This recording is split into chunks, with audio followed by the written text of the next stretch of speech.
Christina Matisik tonight on Global News. The Lower Mainland celebrates Christmas in unique and chilly ways. Cubans enjoy the holy day for the first time in 30 years. And the big battle over the Christmas blend. Now, live, this is Global News. Good evening and Merry Christmas, everyone. With 125 turkeys and 1,000 pounds of potatoes, the Salvation Army cooked up one of Vancouver's biggest Christmas dinners today. And as Dag Sharman reports, there was no shortage of Christmas spirit in the Lower Mainland tonight. More than 200 volunteers served hot turkey meals to the 2,000 people who showed up at the Salvation Army. People like this woman who calls herself Kathy. I lost my husband the end of May, and I am alone. I live downtown, and I love it. The people are great. I went through a program here 8 years ago, and they're so nice to you and everything and assist you so much that if I get a chance to volunteer, I do. Otherwise, I come here for the dinner. Along with the food, they also handed out winter clothing.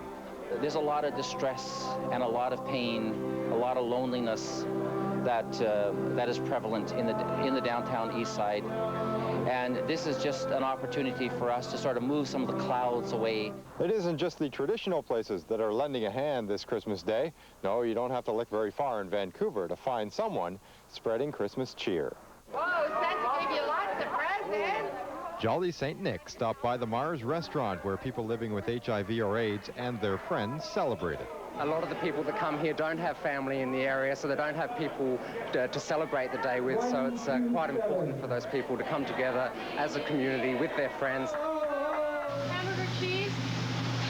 Over at the White Spot restaurant on Kingsway, a different idea. Today, all of the profits went to charity, and the staff donated all of their wages and tips to charity as well.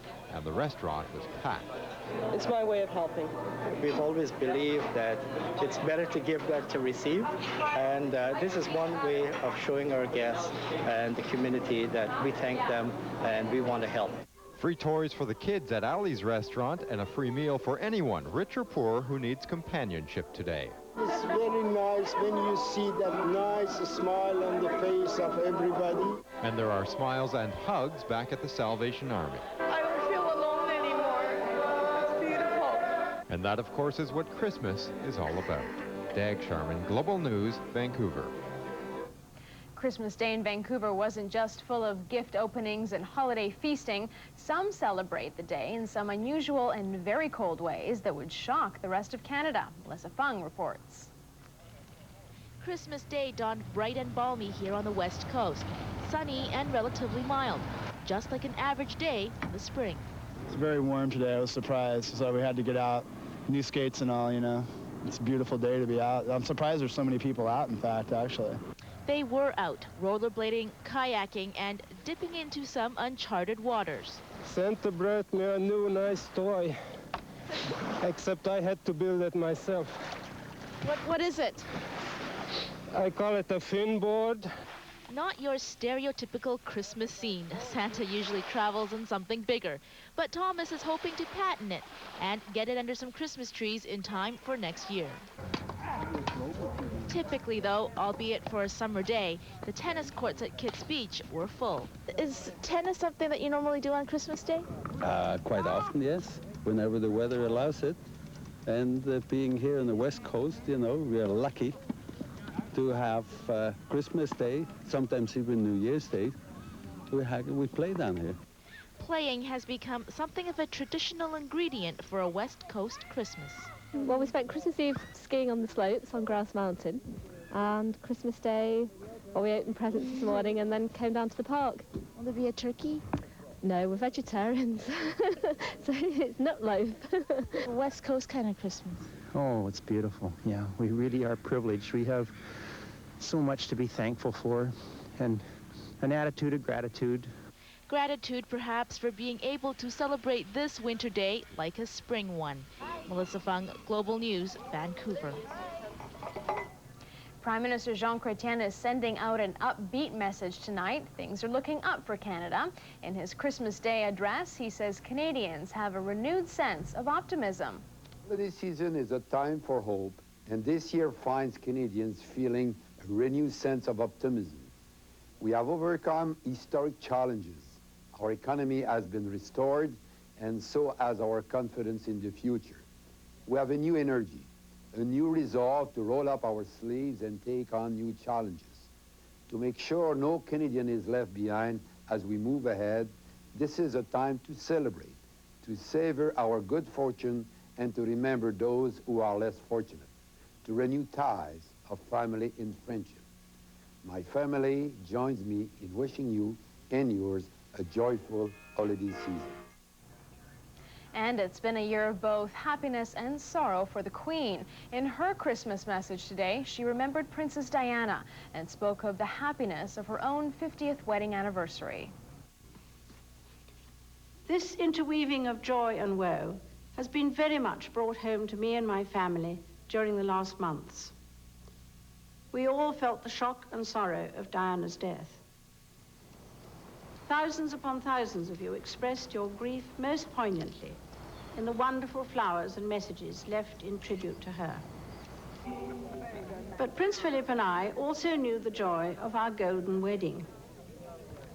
We were glad to be able to share this joy at Buckingham Palace with many other couples who are celebrating their 50th anniversary this year.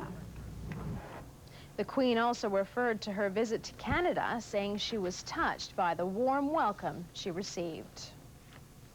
And Pope John Paul spoke of the universal joy of Christmas in his address and blessing. He is celebrating his 20th Christmas as the leader of the Roman Catholic Church today. Oggi Natale del Signore. The frail pontiff wished for peace to humanity. He paid tribute to the Jews, calling them the people who gave Jesus Christ to all mankind. The Pope also asked the rich to remember the poor and those who don't have freedom. The 77-year-old appeared short of breath at times, and he sounded a bit tired. It is also the second year in a row he did not give Christmas Day Mass on the advice of his doctor. A Christmas tragedy here in the Lower Mainland today. A Chilliwack RCMP officer is dead after he lost control of his car on an icy section of the Trans-Canada Highway this morning. 32-year-old Constable Gerald Fortis of the Sumas Highway Patrol was pronounced dead at the scene. Fortis is survived by his wife and 3 young children. A convicted Sikh hijacker deported from Canada and arrested upon his arrival in New Delhi is now a free man, according to an Indian newspaper. Tajinder Pal Singh was deported from Vancouver 2 days ago after hiding out in the basement of Surrey's Khalsa School for the past 2 years. Singh served 14 years in prison for a hijacking before entering Canada illegally.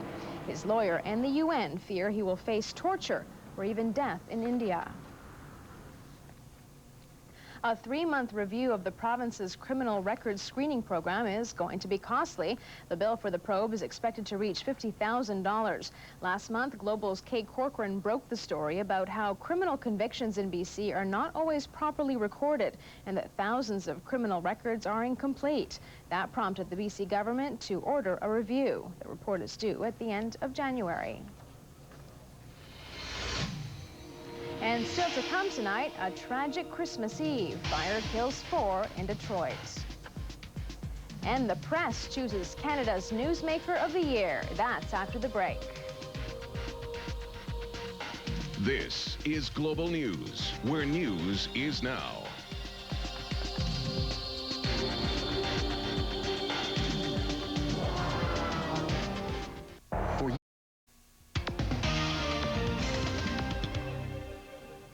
Hockey player Sheldon Kennedy has been given the honor of Canada's top newsmaker of the year.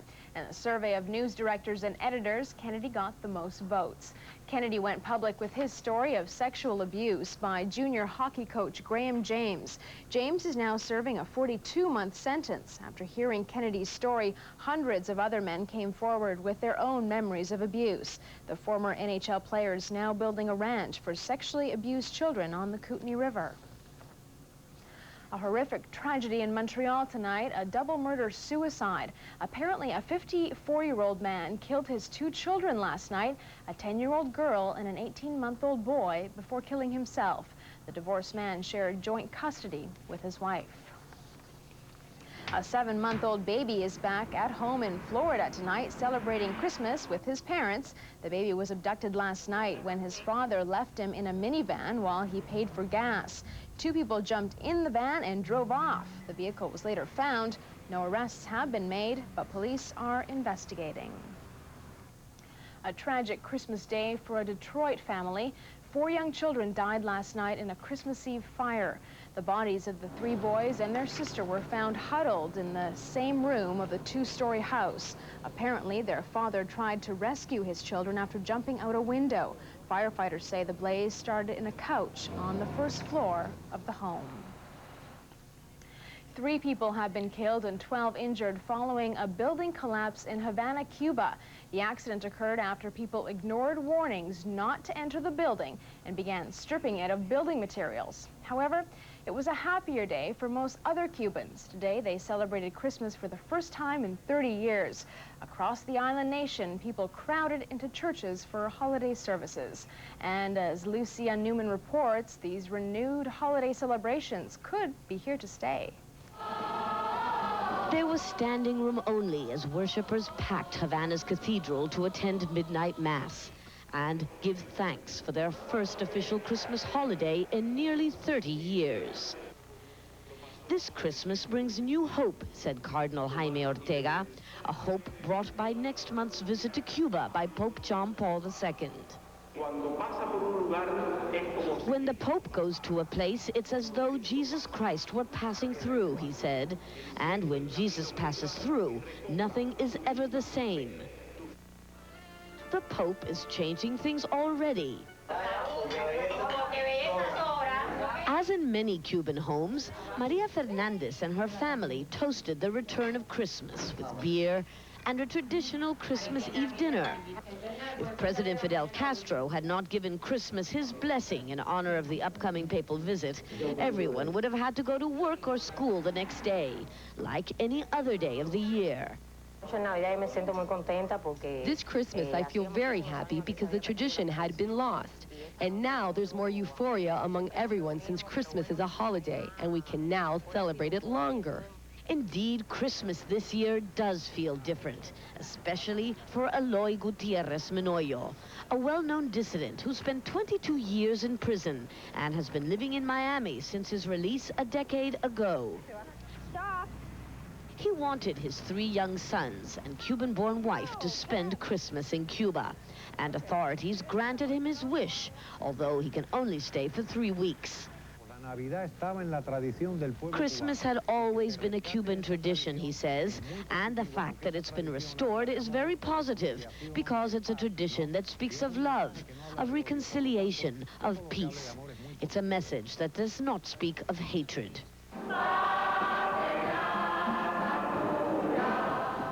Cuba's communist government canceled Christmas in 1969, arguing it interfered with the sugarcane harvest. And President Castro says the return of the holiday is for this year only. But some have their doubts. The decision to restore Christmas has been overwhelmingly applauded by Christians and Marxists alike. Taking it away again would be so unpopular that many believe that Christmas is really back to stay. Lucia Newman, CNN, Havana. In other international news, the death toll is rising tonight after a train wreck in Pakistan. At least 34 people are dead so far and dozens have been injured. 2 passenger trains collided head-on late last night near a small station in central Pakistan. A moving train rammed into another train standing on the single-track line.